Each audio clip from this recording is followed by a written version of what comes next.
Kawan-kawan, ini dia songkolok bagadang orang Makassar. Jadi buat kawan-kawan yang tidak tahu apa itu, songkolok bagadang itu makanan tradisi orang Makassar. Nasi ketan dimakan sama ikan asin, ikan pedis atau tidak, sambal terasi, serundeng, telur rebus, dan kacang. Ini karena saya suka taruh kacang biasa, kawan-kawan.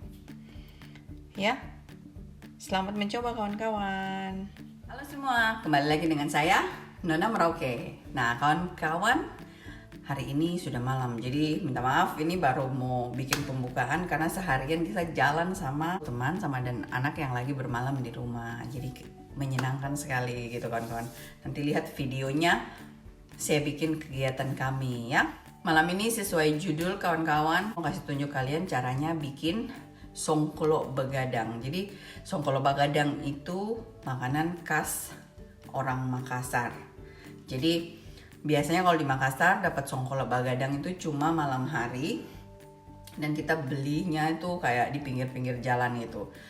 Siang ada songkolok begadang, cuma rata-rata songkolok begadang itu makanan orang Makassar tuh kalau sudah mulai malam di atas jam 6 ke atas lah gitu. Jadi kalau di Makassar suka beli songkolok tuh paling jam 9 ke atas begitu kawan-kawan ya.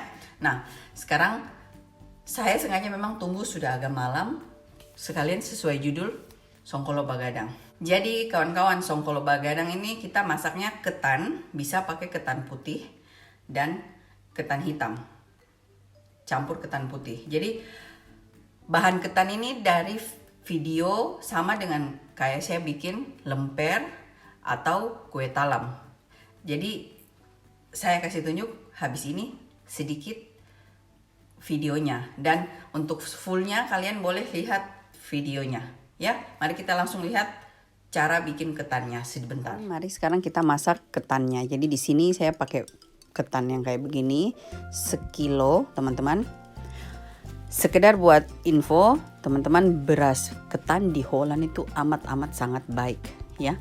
Jadi saya pernah bikin sekali sesuai resep, tapi selalu hasilnya itu dia jadi sangat lembek kayak bubur. Jadi kali ini saya kasih tunjuk kalian caranya saya bikin supaya tidak lembek, tapi secara otomatis tidak ikut resep. Jadi ini khusus untuk teman-teman yang tinggal di luar Indonesia. Tapi buat teman-teman yang di Indonesia, nanti saya kasih masuk resep bikin nasinya di description box di bawah ya. Nah kawan-kawan, ini beras sudah saya cuci dan sudah saya rendam selama 4 jam. Nah sekarang saya mau masak di atas api dengan menggunakan 2 kotak santan kental, jadi sekitar 400 ml. Nah kawan-kawan, di sini saya cuma taruh air sedikit segini saja. Jadi tapi saya siapkan air di sebelahnya saya supaya kalau seandainya kurang saya bisa tambah. Karena tidak boleh terlalu lembek kawan-kawan. Beras Belanda nih cepat sekali lembek, makanya saya sengaja bikin seperti begini. Tidak lupa kawan-kawan, saya tambahkan garam 1 sendok makan atau sesuai selera, biar ini ada asin-asinnya sedikit. Dan sekarang saya mulai masak sambil diaduk-aduk kawan-kawan sampai airnya kering. Jadi kalau buat kalian kalau mau masak cara begini terus airnya kurang, tambah. Tapi kalau berasnya bagus kawan-kawan, sebaiknya perlahan-lahan, dan caranya seperti yang saya bikin sekarang. Di sini saya kasih masuk daun pandan kering sedikit kawan-kawan. Berhubung saya tidak punya daun pandan segar lagi ya, supaya lebih harum. Nah kawan-kawan, ini sudah mulai kering. Perhatikan ya, aduk-aduk terus. Jangan sampai tidak diaduk, nanti bawahnya hangus kawan-kawan ya. Jadi kawan-kawan, aduk terus sampai kering. Setelah itu sudah, dan saya sisihkan dari api dan kita siap-siapkan untuk dikukus ya. Dan saya punya beras ketan sudah matang, jadi saya biarkan dulu di situ sampai agak dingin, baru ini hasilnya seperti ini kawan-kawan ya. Nah kawan-kawan, itu tadi cara bikin ketannya. Jadi kalian bisa 2 cara ya. Jadi kawan-kawan, kekerasan dan kelembekan dari beras ketan itu tergantung kita punya beras ketan di daerahnya kita.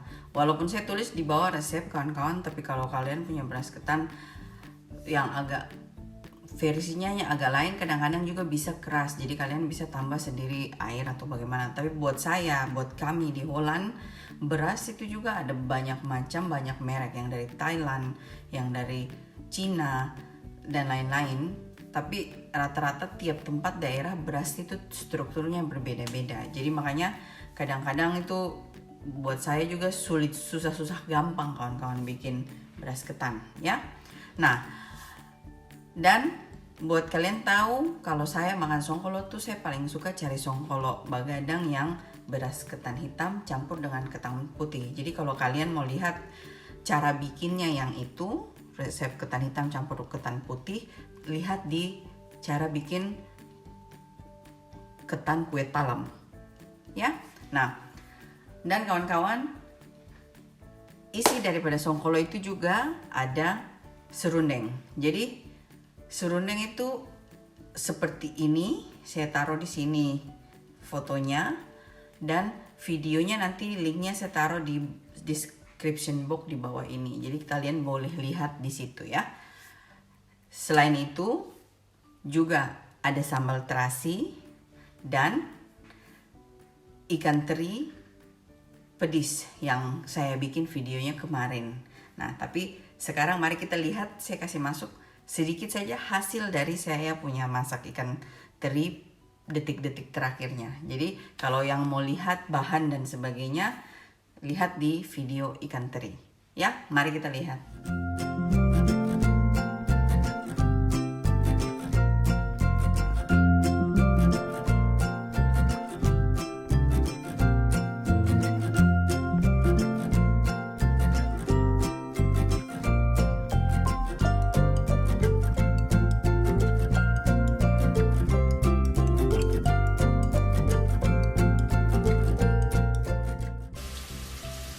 Rasa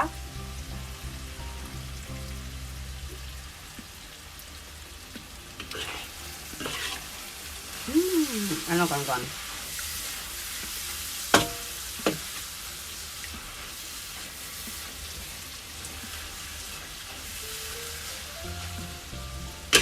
nah ini hasilnya biar lebih dekat ya. Mari kita kasih dingin baru kita sajikan ya. Nah kawan-kawan, ini dia sambal goreng ikan teri ala Nona Merauke ya kawan-kawan. Nah kawan-kawan, jadi tadi tuh sekilas cara masak ikan asin. Enak sekali kawan-kawan kalau sudah dimakan dengan songkolo bagadang. Nah selain itu sambal terasi juga kawan-kawan. Jadi sambal terasi saya juga kalau tidak salah sudah bikin caranya bikin, jadi kalian boleh lihat, nanti saya taruh linknya di bawah. Nah kawan-kawan, jadi kan semua gampang ya, sudah tergampung. Terus selain itu kita dengan telur rebus kawan-kawan. Kebetulan nih saya sudah rebus telurnya, dan saya rasa saya tidak perlu kasih ajar kalian bagaimana rebus telur karena semua tahu pasti caranya rebus telur ya. Oke, nah sekarang mari kita langsung taruh di atas piring hias supaya kalian semua bisa tahu apa itu songkolo bagadang ya. Nah kita langsung bikin, ini ada di bawah nih. Nah kawan-kawan, ini dia namanya songkolo bagadang ya. Jadi kita makannya nasi ketan.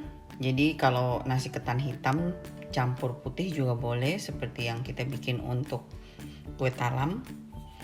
Terus ikan asin, ikan teri masak pedis, tapi bisa juga ikan goreng, ikan asin saja teman-teman makan sama sambal. Tapi saya lebih suka makan ikan teri yang sudah dimasak, serundeng, kacang sedikit, telur. Kalau suka pedis ini sambal terasi, kalau suka pedis tambah sambal lagi sendiri kawan-kawan ya. Nah selamat mencoba kawan-kawan songkolo bagadang. Itu dia caranya bikin songkolo bagadang. Jadi songkolo bagadang ini salah satu makanan favoritnya saya kalau di Makassar, karena saya suka makan ketan, apalagi kalau nasi ketannya itu campur ketan hitam kayak begitu kawan-kawan. Jadi sejak saya bikin serundeng waktu lebaran ini, saya simpan tiap kali saya mau makan, kalau ada ketan saya selalu celup-celup di serundeng. Dan biasanya sambal goreng tempe juga boleh, tapi aslinya harus makan sama ikan teri atau ikan asin gitu ya. Oh, dia meluncur. Nah kawan-kawan, selamat mencoba.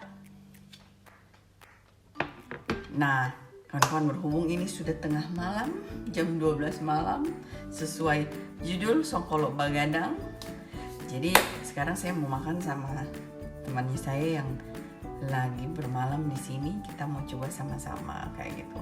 Nah, terima kasih sudah nonton ini video kawan-kawan. Please like it and subscribe. Bye-bye.